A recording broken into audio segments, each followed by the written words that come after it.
எத்தனை நாடுகள்ல மாணவர்கள் அவங்களோட பள்ளி சீருடையில அவங்களோட நேஷனல் ஃபிளாக் கொடி அணிஞ்சிருக்கிறத நீங்க பார்த்துருக்கீங்க? அல்லது உங்களுக்கு தெரிஞ்ச கேள்விப்பட்ட நாடுகளின் பெயர் இருந்துச்சுன்னா கண்டிப்பா கீழே கமெண்ட் பாக்ஸ்ல கமெண்ட் பண்ணுங்க. இப்ப இல்ல, முதல்ல ஃபேவரட்டா சேவ் பண்ணிட்டு இந்த காணொலியை முழுமையாக பார்த்துருங்களேன். அதுக்கப்புறம் வந்து கமெண்ட் பண்ணிட்டு பரவாயில்ல பகிர்ந்துக்கலாம். ஒரு அறிவிப்பு, ஏப்ரல் 21 தொடங்கி நமது பள்ளி சீருடைகள் இருக்கு பாத்தீங்களா, அரசு பள்ளிக்கூடங்கள்ல அதுல இருக்க சீருடைகள்ல கண்டிப்பாக நம்மளோட ஜாலோர் குமிலாங் கொடியை வந்து மாணவர்கள் அணியணும் அப்படின்ற ஒரு அறிவிப்பு. நார்மலா ஸ்போர்ட்ஸ் அட்டையர்ஸ்ல கையில போடுவோம்ல, இந்த ஒரு விஷயம் நெஞ்சில வலது புறம் என்ன சைஸ்ல என்ன மெட்டீரியல் தைக்கப்பட்டதில்லை. இது வந்து ஆக்சுவலி வந்து ஒரு பேட்சாக வாங்கி போடணும். இந்த மாதிரி விவரங்கள் விஷயங்கள் எல்லாமே வந்து ஆக்சுவலி அந்த அறிவிப்புல வந்து கொடுக்கப்பட்டுச்சு. கண்டிப்பாக நம்மளோட ஜாலோர் குமிலாங் நாட்டின் அடையாளம், அதுக்கு கொடுக்க வேண்டிய மதிப்பு மரியாதை கொடுக்கப்படணும்ல. ஸோ அது எல்லாமே யூனிஃபார்மா ஸ்பெசிஃபிக்கா வந்து அந்த அறிவிப்புல இருந்துச்சு. நிச்சயமாக பள்ளிக்கூடங்கள்ல வந்து இதை பத்தி அடுத்து இந்த அறிவிப்புலாம் வர ஆரம்பிக்கும். அதே நேரத்துல நாம்பளும் அந்த கொடிக்கு கொடுக்க வேண்டிய மரியாதை என்னது, கீழே உழுவக்கூடாது, அழுக்காகக்கூடாது, இந்த மாதிரி விஷயங்கள் எல்லாமே பிள்ளைங்களை கண்டிப்பாக பழக்கப்படுத்துவோம். அந்த ஒரு விஷயத்த பழகியும் கொடுப்போம் நண்பா.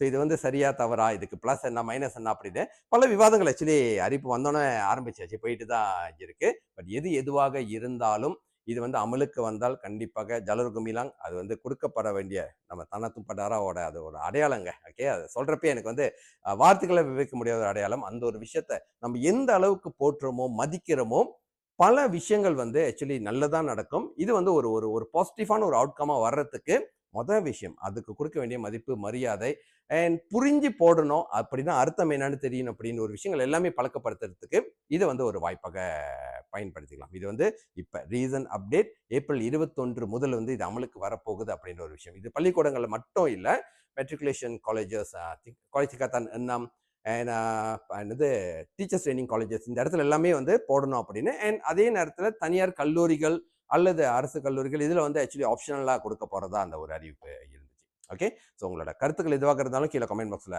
கமெண்ட் பண்ணுங்க. அண்ட் மறந்துடாதீங்க, வேற எந்தெந்த நாடுகள் இருந்துச்சுன்னா அந்த பேர்களும் வந்து கமெண்ட் பண்ணுங்க. இதோட சேர்ந்து இன்னொரு அறிவிப்பு இருக்கு நண்பா. ஏப்ரல் 14 யூபியூ ஃபாசா டுவோ ஓப்பன் பண்றாங்க. இன்னும் நிறைய பிள்ளைங்க எஸ்பிஎஃப் முடிச்சுட்டு ஃபாசா சத்து மிஸ் பண்ணிட்டாங்க, தெரியலன்றாங்க, கேள்விப்படலன்றாங்க. எனக்கு ஆக்சுவலி வந்து எப்படி தெரியாம கேள்விப்படாம இருக்கு அப்படின்னு அதை யோசிக்கிறதுக்கு பதிலாக எஸ் தெரியப்படுத்துவோமே நம்ம. ஓகே, ஸோ எஸ்பிஎம் முடிச்சுட்டு அரசாங்க கல்லூரி பல்கலைக்கழகங்கள்ல பதியக்கூடிய அந்த ஒரு சிஸ்டம் யூபியூ மூலியமாக ஃபாசா சத்து முடிஞ்சிருச்சு. இப்போ ஃபாசா டுவோ ஏப்ரல் 14. ஸோ உங்களை சுத்தி முத்தி பாருங்க, நிறைய பிள்ளைங்க இன்னும் வெளியே நம்ம பிள்ளைங்க. ஓகே, ஸோ அதுக்குண்டான வழிகாட்டுதல் ஸ்டூடெண்ட் 5000 மாணவர்களுக்கு வந்து ஃபாசா சத்துல கொடுத்துருக்கோம். அண்ட் ஃபாசா டுவால வந்து இன்னும் நிறைய அப்டேட்ஸ் இருக்கு. கண்டிப்பாக ஸ்டூடெண்ட் டெலிகிராம் குரூப்பை வந்து நீங்களே தேடி கண்டுபிடிச்சு அவங்களுக்கு கொடுத்து அதில் ஜாயின் பண்ணி கண்டிப்பா ஃபாலோ பண்ணுங்க அப்படின்னு ஒரு விஷயத்த வந்து அதையும் வந்து ரிமைண்ட் பண்ணுங்க நண்பா.